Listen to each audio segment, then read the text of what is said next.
Times brought to you by Chitale बंधू।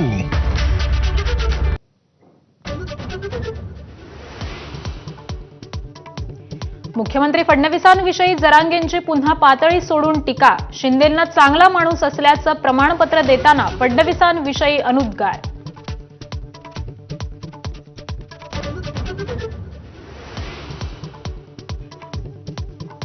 सहा दिवसात ओबीसींच्या 12 मागण्या मान्य। ओबीसींच्या महामंडळांना प्रत्येकी 50 कोटी रुपये मिळणार।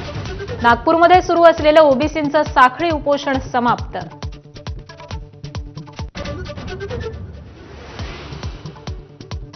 मंत्री छगन भुजबळांच्या नाशिकमधील घर आणि कार्यालयाबाहेर पोलीस बंदोबस्तात वाढ। मराठा आरक्षण जीआर बाबतच्या भूमिकेनंतर प्रशासन अलर्ट।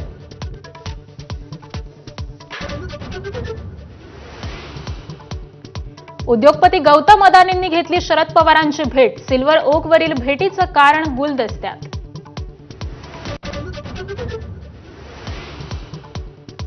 नवी मुंबईतील सिडकोच्या 5,000 कोटींच्या जमीन घोटाळ्याची उच्चाधिकार समितीकडून दखल। मुख्य सचिवांना पत्र लिहून चौकशीचे निर्देश। आमदार रोहित पवारांची एक्सवरून माहिती।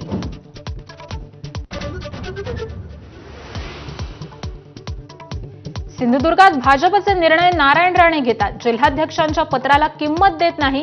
कुडाळ नगरपंचायतीमधील 6 नगरसेवकांच्या निलंबनावर निलेश राणेंची प्रतिक्रिया।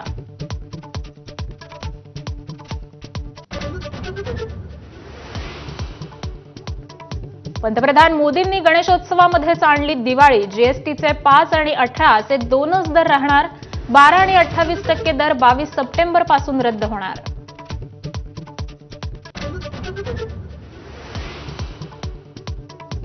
नागपुरात बाजारगावाजवळ सोलार एक्सप्लोसिव्ह कंपनीत स्फोट। एका कामगाराचा मृत्यू, 17 जखमी। प्लांटच्या इमारतीचे तुकडे अनेक मीटर दूरपर्यंत उडाले।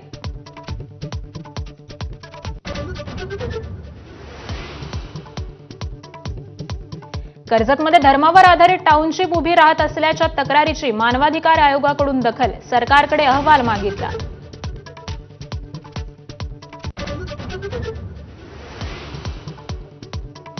खासगी कंपन्यांमध्ये आता 9 ऐवजी 12 तासांची ड्युटी। राज्य मंत्रिमंडळाची मंजुरी। ओव्हरटाईमचा मोबदला मिळणार।